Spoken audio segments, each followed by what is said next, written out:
Despite Gwynette's awareness of the dangers that hovered over him, he could never have foreseen such a tragic end. 80 bullets in his body.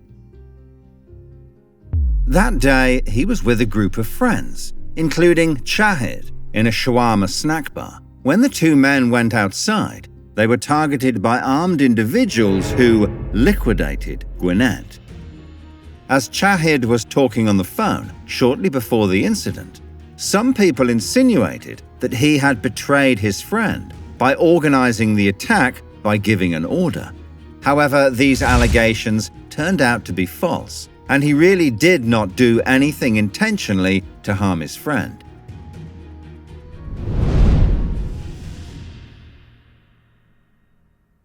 Chahid and his brother Chafik are called the Sisters by the rival camp gravitating around Hose. It is interesting to note that the duo was part of it before they joined Gwynette. This choice put them at the top of the blacklist of former friends. Indeed, Chahid had already been suspected of luring Ben Auf to the Staatsliedenburg neighborhood in 2012, where the shooting, nicknamed Wild West, took place, from which Ben Auf miraculously emerged unharmed. It becomes clear when analyzing the exchanges of encrypted messages that the hatred in the camp of Hose against the Sisters reached insane levels. Don't worry, I won't tell anyone. You remember when you did the seal in Ibiza, Walla? These pictures don't get old. Crazy moments. Beautiful memories. Too bad these two fags were there. Ben Auf and Mohammed, aka Clown, reminisced about their time together in Ibiza, where they had a wonderful vacation, at a time when the Sisters were also present. Yeah, those fucking ungrateful dogs. I really hate them from the bottom of my heart, brother. I'm going to fuck them up. Everyone hates them. They sold themselves at low prices. Let them live in fear. Nobody likes them. They're cheap sluts who sell their own mother for money.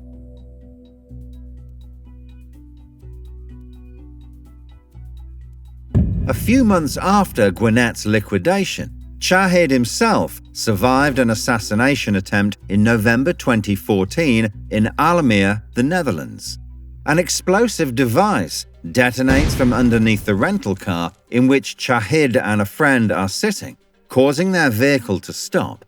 After that, the fleeing duo is shot from a BMW with an automatic weapon and, miraculously, Chahid is only wounded in the arm. Even if the mission is a failure for the Hose camp, they spare no effort to eliminate the two brothers. Thus, the sub-operation named Man starts. The operation is mostly orchestrated by Omar with the help of other members of his team. In September 2015, it appears that Chafik was spotted. Chafik is just at home. The car is in front of the door, but there's no shooter. Which house? Wayo! Yeah, my man. I follow him on Insta. How do you know his house? Via Insta? He went to eat somewhere, and I saw a convertible BMW with the top down in the background. So I figured the owner must be nearby. I just sent someone to see, and this convertible is in front of his parents' door. The camp members are frustrated by their lack of available executors to carry out this mission, but they do not lose hope and continue the active search. They know that the brothers chill very regularly in Utrecht, on the floor of a shisha lounge, Le Scenario, to which access is not so easy. For this mission, Omar turns to Don, alias Loempia, who is incarcerated in a penitentiary center, but who takes advantage of the weekend leave regime. This allows him to keep his links with the criminal world every weekend. Faced with the mission's proposal, Don's response is unambiguous. I'm open anyway. During the day, I just have to go to work, and in the evening, I have 2 hours to myself to go out. On weekends, I'm at home, my brother. You could explain to me what's going on, and I could possibly go around tomorrow. On the same day, a conversation took place between Don and Ben Alf, who discussed the delay. You know I have another project I have to finish first. It's a job I've already started, and there I need some time. I can only move in a very limited time, but as soon as this job's done, I'll take yours. How soon do you think you'll be ready? A week or two. 3 at the most. Can't you do it quickly and do the other one afterwards? Otherwise I'll have to give it to someone else. Before you can get there, the other guy won't come to the place where he hangs out now. Price? 100. 25% off. I need those 2 small ones, and a big one, and some information, okay? Okay. It seems that Don gives a 25% discount on the 100,000 euros offered if the team directly provides him with 2 small arms and 1 automatic weapon for the mission.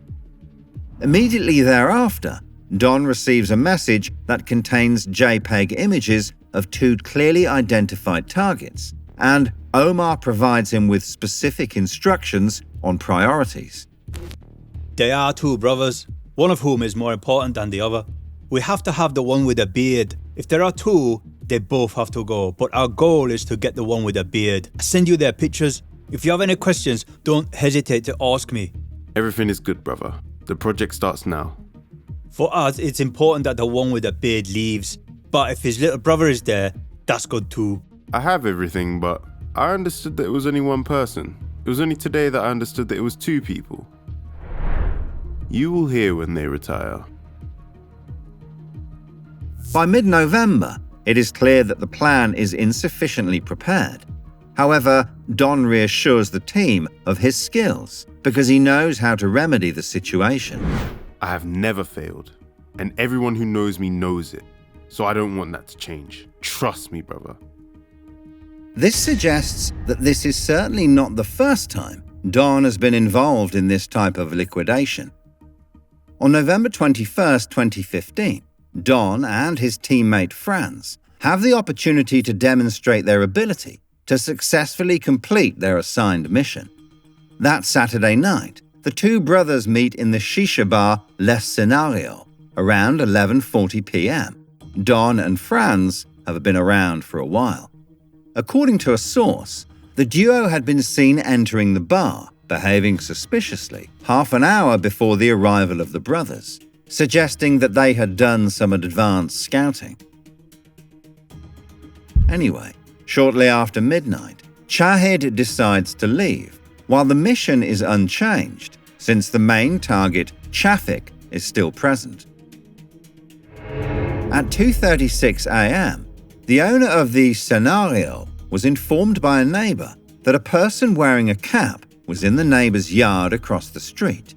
He decided to go to the site to find out more. He then saw Franz, who immediately ran away when he saw him coming. Another witness reported seeing a man wearing earmuffs around the bar at 1:30 a.m., who is believed to be Don. Surveillance camera footage shows that the 2 suspects were indeed together on the corner at 2:34 a.m. In the backyard of the neighbor across the street, authorities discover weapons as well as earmuffs belonging to Don. At the same time, Franz, in his escape, misplaces his cap.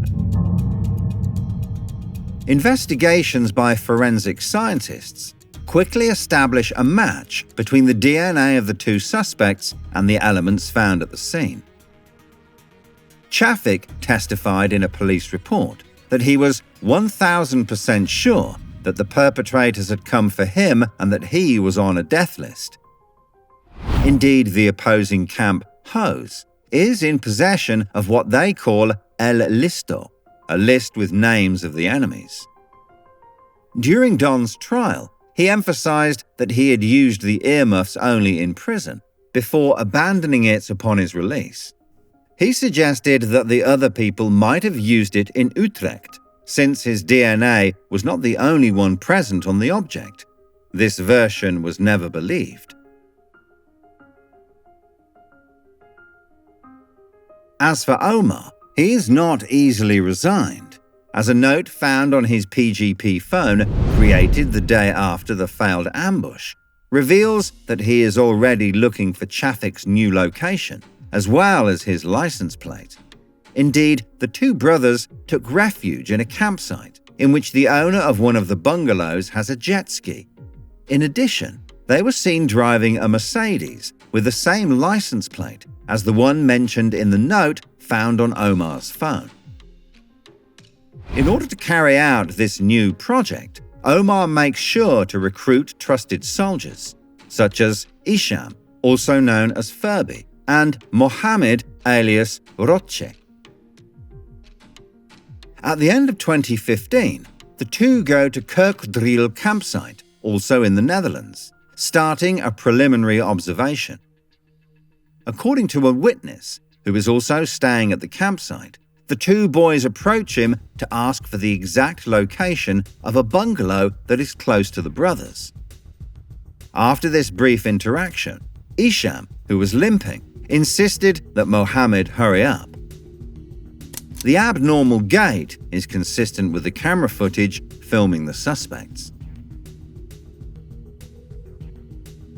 Indeed, it appears that the suspects visited the campsite 5 times between December 28th and 31st. The camera images show the preparation in progress. It seems that a security gate at the entrance of the campsite reception prevents vehicles from accessing the different bungalows and chalets. So, the duo parks their car in the external parking lot.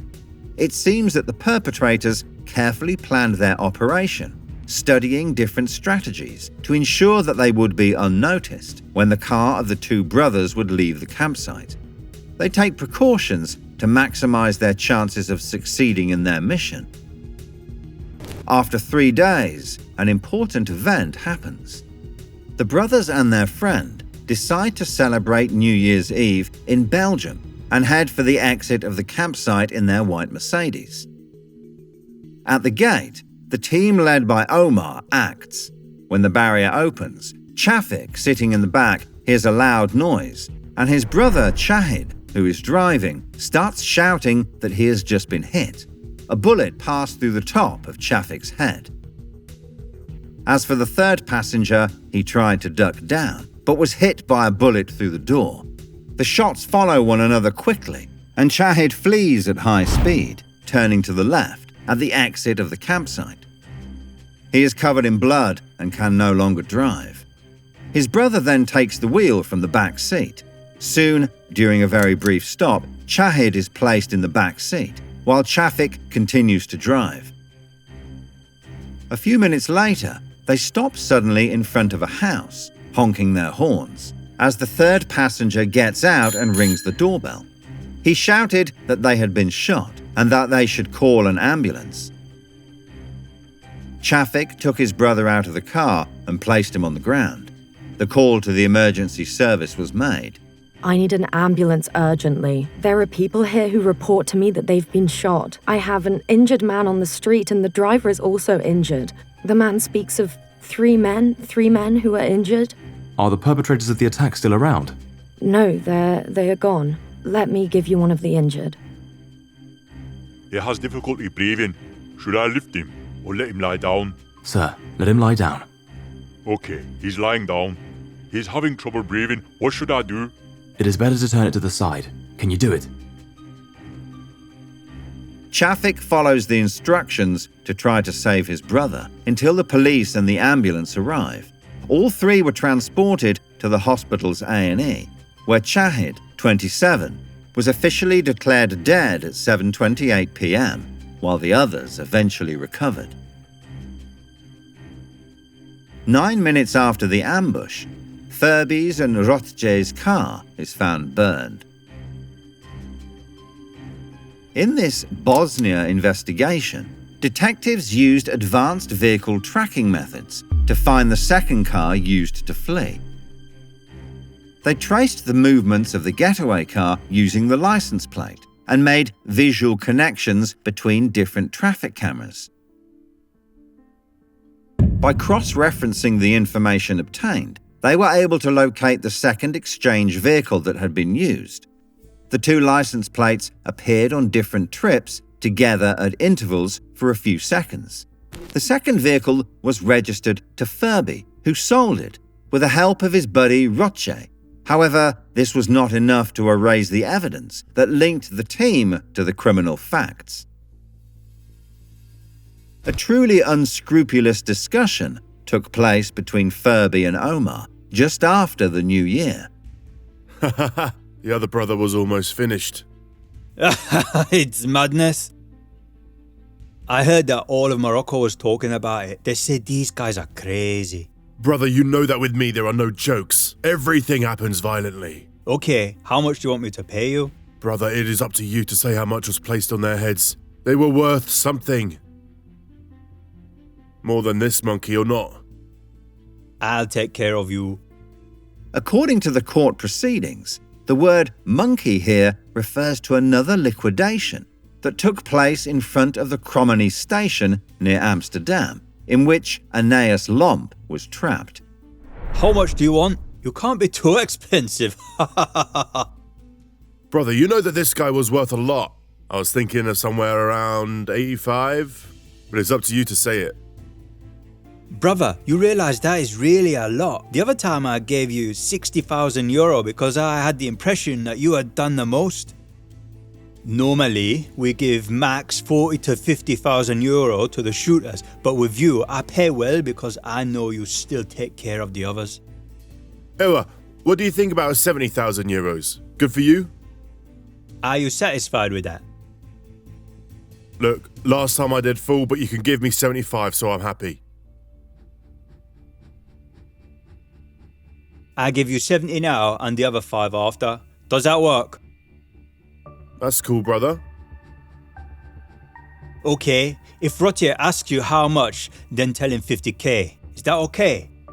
Top brother, love you.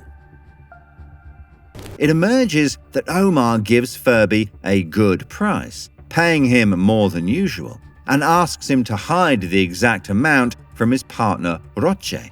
There are also messages from which the latter's involvement can be inferred. Happy New Year, brother. Ha ha ha, yo, brother. Haha, he's gone. Yeah, and the other one is hurt. We did well. A real gangster. I hope he will sleep well too.